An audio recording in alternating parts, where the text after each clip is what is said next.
নবী সাল্লাল্লাহু আলাইহি ওয়াসাল্লাম বলেছেন যে এই দোয়া পড়ার পরে যদি কেউ সকালে পড়ে রাত্রের আগে মারা যায় জান্নাতে চলে যাবে ইনশাআল্লাহ। রাতে পড়ে সকালের আগে ইন্তেকাল করলে জান্নাতে চলে যাবে ইনশাআল্লাহ।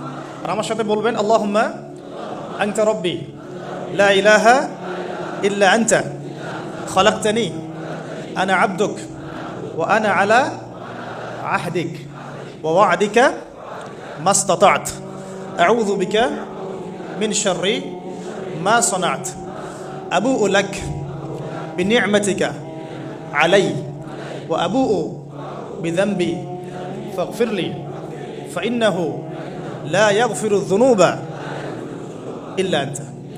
এই যে আমরা গত লেকচারে বলেছিলাম যে আমাদের ইবাদতগুলো অন্তঃসার শূন্য হয়ে যাচ্ছে এই কারণে, বিকজ আমরা অর্থটা বুঝি না।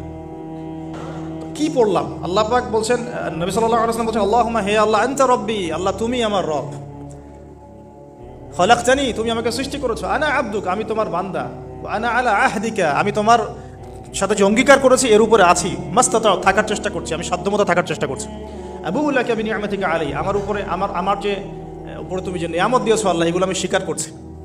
হে আল্লাহ তুমি আমার উপর যত নিয়ামত দিয়েছো আমি স্বীকার করছি, ও আবুউ বিযানবি আমার যত গুনাহ আল্লাহ সব স্বীকার করছি। এইভাবে যদি বান্দা আল্লাহর কাছে দোয়া করে আল্লাহ মাফ করবেন না?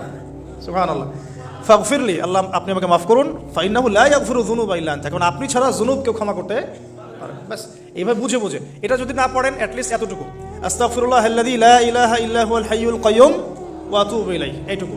আর এটাও যদি না পড়েন, না পড়াটা একটু লজ্জার যদিও বা, তাও যদি না পড়েন তাহলে বলবেন আস্তাগফিরুল্লাহ ওয়া আতুবু ইলাইহি।